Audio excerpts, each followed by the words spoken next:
Chào mừng quý vị và các bạn đang đến với kênh tin tức thời sự. Các bạn thân mến, tin tức thời sự hôm nay sẽ mang đến cho quý vị và các bạn nội dung sau. Tin rúng động Trung Quốc, ông Tập Cận Bình đang đối mặt với án tử khi thế giới chỉ ra 10 dấu hiệu cho thấy chiếc ngai vàng của người đứng đầu chính phủ của Trung Quốc đang bị lung lay. Thưa quý vị, truyền thông của châu Âu cho biết Trung Quốc đang rơi vào tình thế loạn trong, giặc ngoài.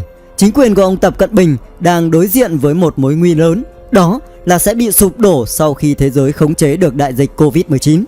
Bản thân của ông Tập cũng đang run sợ những điều tồi tệ sắp xảy ra với chiếc ghế của ông. Nhưng ông đang không biết phải làm sao khi mà phía Trung Quốc đang bị rối ren trong một số vấn đề như sau. 1. Mỹ và các nước phương Tây đang tố cáo Trung Quốc vì đã đi lừa cả thế giới khi họ đưa ra các con số thống kê số người nhiễm và số người tử vong hoàn toàn sai với cả sự thật. Và cho đến bây giờ, nội bộ và các vấn đề quan trọng trong Đảng Cộng sản Nhân dân Trung Quốc cũng đang bị rối ren. Ngoài ra, chính quyền của ông Tập Cận Bình còn đang bị mất uy tín trên trường của quốc tế khi Bắc Kinh liên tục gây ra những cuộc đụng độ trên Biển Đông. Thế giới nói rằng Trung Quốc là mối nguy hiểm nhất cho nhân loại. Bằng chứng xác thực nhất là việc con virus mang tên Vũ Hán đã làm điêu đứng, đảo lộn toàn bộ hơn 200 quốc gia và vùng lãnh thổ trên hành tinh này. Điều đó khẳng định rằng thế giới muốn bình yên thì phải loại bỏ Trung Quốc, trừ khử Bắc Kinh và cô lập chính quyền ông Tập Cận Bình. Và tất cả các nước trên thế giới đều thống nhất và đồng ý rằng ông Tập đang đối diện với một án tử là hoàn toàn chính xác. Thưa quý vị, theo tờ báo Tokyo của Nhật Bản cho biết, hôm qua ngày 17 tháng 4 năm 2020, các giới chức cao tầng của Đảng Cộng sản Trung Quốc đã cho triệu tập gấp các lãnh đạo cao cấp của chính phủ Bắc Kinh để tiến hành một cuộc họp khẩn cấp đưa ra các biện pháp cấp bách trong cái bối cảnh mà các nước lớn trên thế giới như Mỹ, Liên minh châu Âu, Anh, Pháp, Đức, Italia và Tây Ban Nha sẽ trừng trị Trung Quốc, khai tử ông Tập Cận Bình vì chính phủ của Bắc Kinh đã lừa dối cả thế giới trong thời gian vừa qua trên tất cả các lĩnh vực, đặc biệt là vấn đề về Biển Đông và đại dịch virus Vũ Hán, làm cho chính quyền của ông Tập đứng ngồi không yên trong những ngày vừa qua. Theo các nhà quan sát cho biết, Trung Quốc đang đứng trước nguy cơ bị xóa sổ, cho nên đích thân người đứng đầu Đảng Cộng sản Trung Quốc, ông Tập Cận Bình, là người sẽ đứng ra chủ trì cuộc họp bất thường nói trên. Được biết, trong buổi họp, ông Tập đã liệt kê ra rất nhiều những nguy cơ lớn mà Đảng Cộng sản Trung Quốc đang phải đối mặt. Một là tình hình chính quyền Tổng thống Mỹ ông Donald Trump nói rằng sẽ phế truất chức Tổng Giám đốc Tổ chức Y tế Thế giới WHO với cả ông Tedros. Vì Mỹ cho rằng chính ông này đã bênh vực, che giấu, đồng lõa và đi đêm với cả chính quyền phía Bắc Kinh để che giấu dịch bệnh cho Trung Quốc. Và Mỹ nhấn mạnh rằng nếu ông Tedros mà không từ chức thì Hoa Kỳ sẽ cắt giảm viện trợ và lúc đó Trung Quốc sẽ là bên chịu thiệt hại nặng nề nhất. Nguy cơ thứ hai mà phía Trung Quốc đang phải đối mặt đó là việc các công ty, các tập đoàn và 2.000 rạp chiếu phim của phía Bắc Kinh đang rơi vào thảm kịch bị phá sản toàn bộ vì dịch bệnh corona gây ra. 3. Nền kinh tế của Trung Quốc rơi vào một thảm cảnh bi đát, đau thương tồi tệ nhất trong lịch sử từ trước tới nay, khi mà toàn bộ Trung Quốc bây giờ đang rơi vào tình trạng báo động khẩn cấp. Đó là theo nhận định của Ngân hàng Thế giới World Bank và Tổ chức Tiền tệ IMF của thế giới cho biết. 4. Là Mỹ và các nước phương Tây tố cáo Trung Quốc đã đưa ra cảnh báo chậm về con virus mang tên Vũ Hán, để bây giờ nó gieo rắc đau thương cho cả nhân loại. Ngoại trưởng Anh nói rằng không thể nào chấp nhận được Trung Quốc vì họ đã làm ăn gian dối. Ngoại trưởng của Anh nói rằng nước Anh sẽ cắt quan hệ với cả Bắc Kinh sau khi dịch bệnh Covid. Thưa quý vị, trước sự chỉ trích kịch liệt từ cộng đồng thế giới, đặc biệt là Mỹ và các nước phương Tây, hôm qua chính quyền của ông Tập Cận Bình đã buộc phải đưa ra một con số thống kê. Không biết là có chính xác hay không, nhưng con số thống kê mới nói về con số người nhiễm và số người chết tử vong ở thành phố Vũ Hán do dịch bệnh corona gây ra đã được điều chỉnh tăng lên rất nhiều, tăng gấp rưỡi so với con số cũ. Những con số thống kê trên cho thấy rằng Trung Quốc đã lừa dối cả thế giới trong suốt thời gian vừa qua về đại dịch virus Vũ Hán. Điều đó là không thể nào chấp nhận được và không thể nào dung tha cho phía Trung Quốc. và ông Tập Cận Bình phải đối diện với cả án tử là hoàn toàn xứng đáng. Theo các nhà quan sát cho biết, các vấn đề như ở Biển Đông, Đài Loan, Hồng Kông, Bắc Triều Tiên và Campuchia vẫn còn chưa giải quyết xong với cả phía chính quyền ông Tập. Vẫn còn một mớ hỗn độn.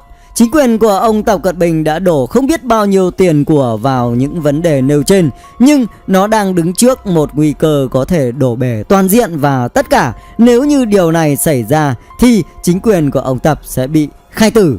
Và đó chính là cái kết cho những kẻ chuyên đi gây hấn, bắt nạt các nước láng giềng xung quanh mình. Thưa quý vị, các nhà phân tích cho rằng chính quyền của ông Tập đang đối mặt với nguy cơ bị chôn vùi nếu như Bắc Kinh không đưa ra được những quyết sách đúng đắn trong thời gian sắp tới. Tuy nhiên, theo các chuyên gia nhận định, dù chính quyền của ông Tập có cố gắng đến nhường nào đi chăng nữa thì cũng không thể cứu vãn được tình hình ở thời điểm hiện tại, bởi vì chính phủ của Trung Quốc bây giờ không phải là Trung Quốc của những năm tháng về trước nữa rồi.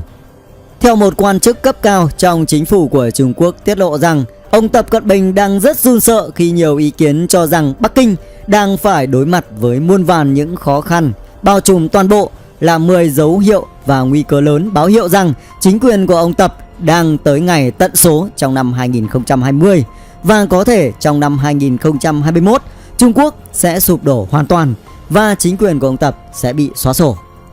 Thưa quý vị, một trong những mối nguy trên có thể kể đến đó là về vấn đề ở Biển Đông. Trung Quốc cho rằng tình hình về Biển Đông đang hết sức phức tạp vì Bắc Kinh đang bị các nước trong khu vực Đông Nam Á cũng như một số nước lớn trên thế giới cô lập tẩy chay vì tội chuyên đi gây hấn, xâm chiếm, lại còn tỏ ra ngông cuồng đâm chìm tàu cá của ngư dân. Tờ báo Jakarta của Indonesia còn cho biết cách đây 2 ngày, phía Bắc Kinh lại cho con tàu khảo sát địa chất Hải Dương 8 tiến ra ngoài Biển Đông, đe dọa trực tiếp tới an ninh trong khu vực, là mối nguy hiểm cho khu vực châu Á-Thái Bình Dương. Theo các nhà nghiên cứu về Biển Đông cho biết, phía Bắc Kinh đã bất chấp tất cả, bất chấp luật pháp của quốc tế, bất chấp sự lên tiếng chỉ trích phản đối kịch liệt từ các nước trong khu vực, đặc biệt là phía Trung Quốc đã bất chấp việc thế giới đang tập trung cao độ cho công cuộc chống lại con virus Vũ Hán. Chính phủ của ông Tập đã điều giàn khoan ra ngoài Biển Đông để khai thác dầu khí trái phép. Ngoài ra, chính quyền của ông ta còn cho tiến hành nhiều cuộc tập trận trên Biển Đông để tùy ý sức mạnh, uy hiếp các nước như Đài Loan, Myanmar, Singapore, Malaysia, Philippines và Brunei. Thưa quý vị, thêm một mối nguy nữa, đó là mối nguy cực kỳ quan trọng, bởi vì thế giới cho rằng không chỉ Trung Quốc mà tất cả các nước trên hành tinh này đều căng mình chống chọi lại với cả con virus mang tên là Vũ Hán. Lúc đầu, tâm dịch được phát hiện vào ngày 16 tháng 12 năm 2019 tại thành phố Vũ Hán, tỉnh Hồ Bắc của Trung Quốc. Lúc đó chỉ có một ca nhiễm, nhưng đến nay tính tới thời điểm hiện tại, nó đã lây lan ra khắp 210 quốc gia trên toàn hành tinh này. Hiện tại, số người nhiễm trên toàn thế giới đã vượt con số là 2 triệu người và số người tử vong đã là 145.000 ca. Đó là một con số hết sức là ngỡ ngàng cho tất cả các chuyên gia. Không một ai, không một nước nào và không một tổ chức nào ngờ rằng đến thời điểm bây giờ dịch bệnh lại lây lan ra nguy hiểm đến như vậy. Và tính tới thời điểm hiện tại, không một ai, không một nước nào, không một chuyên gia, một tổ chức nào có thể ngờ rằng Mỹ và châu Âu lại là những nơi mà chịu thiệt hại nặng nề nhất từ con virus mang tên là Vũ Hán, bởi những nước trên cách rất xa với cả Trung Quốc. Kế tiếp là Tây Ban Nha, Italia và Anh, Pháp, Đức. Đó là lý do vì sao mà các nước nói trên rất muốn ra tay trừng trị Trung Quốc để trả đũa cho những gì mà họ đã bị thiệt hại trong thời gian vừa qua. Chính phủ của Bắc Kinh phải đền tội cho những thiệt hại gây ra về con virus mang tên Vũ Hán, và khi hết dịch bệnh, Mỹ cùng các nước phương Tây sẽ ra tay mạnh mẽ để trừ khử Bắc Kinh. Thưa quý vị, theo hãng tin Reuters, hãng tin nổi tiếng trên thế giới cho biết, vào chiều ngày hôm qua 17 tháng 4, thành phố Vũ Hán, tỉnh Hồ Bắc của Trung Quốc, sau sự lên án kịch liệt của các nước phương Tây và Hoa Kỳ, đã điều chỉnh số liệu về bệnh nhân nhiễm và số người chết do Covid gây ra. Và sau khi phía Trung Quốc điều chỉnh số liệu cho thấy số người chết và số người nhiễm ở thành phố Vũ Hán đã tăng vọt lên gấp rưỡi. Số ca tử vong do Covid-19 ở Vũ Hán được sửa từ 2.579 người thành 3.869 người. Như vậy, số liệu thống kê của phía Trung Quốc cung cấp cho thế giới trong thời gian vừa qua là hoàn toàn sai trái và sai lệch. Tờ báo China Morning Post đã trích dẫn một vị quan chức trong chính quyền của ông Tập Cận Bình lên tiếng giải thích về sự sai sót và sai số của những con số thống kê như sau.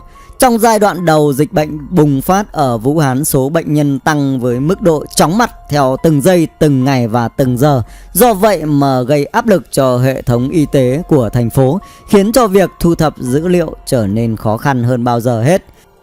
Tính tới thời điểm hiện tại, dịch bệnh cơ bản đã được kiểm soát và lệnh phong tỏa đã được dỡ bỏ. Thành phố Vũ Hán có thể nhìn lại và tái xét lại dữ liệu để đảm bảo tính xác thực và chính xác hơn. Vì thế mà Trung tâm Kiểm soát cũng như là phòng ngừa dịch bệnh ở Vũ Hán nói rằng việc điều chỉnh số liệu trên được dựa theo quy luật và theo quy định của Trung Quốc.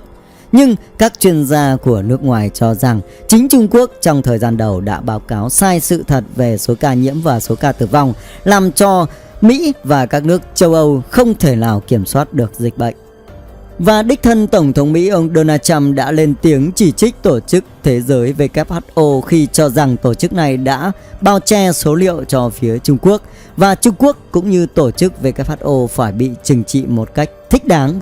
Đó chính là nguyên nhân vì sao mà hôm kia Hoa Kỳ đã ra tuyên bố cắt khoản viện trợ khổng lồ tiền cho Tổ chức WHO này trước sự lên án kịch liệt từ phía Trung Quốc. Hiện Mỹ và các nước châu Âu đang rất tức giận với con số thống kê sai trái của phía Trung Quốc. Họ vẫn còn ngờ vực con số thống kê mới đây của thành phố Vũ Hán vẫn là giả tạo và họ đang điều tra nguyên nhân vì sao lại dẫn đến tình trạng này. Và chắc chắn con số thực, số người nhiễm và số người tử vong ở Trung Quốc sẽ được bóc mẽ trong thời gian tới trước sự lên án kịch liệt của Mỹ và các nước châu Âu. Tổ chức WHO cũng đưa vào tầm ngắm của Mỹ và Mỹ sẽ ra tay trừng trị cả hai trong thời gian sắp tới. Và các tin tức liên quan tới tình hình này chúng tôi sẽ cập nhật và gửi cho quý vị vào các bản tin kế tiếp. Còn chương trình ngày hôm nay chúng tôi xin phép được tạm dừng tại đây. Chúc các bạn một ngày vui vẻ. Xin kính chào và hẹn gặp lại.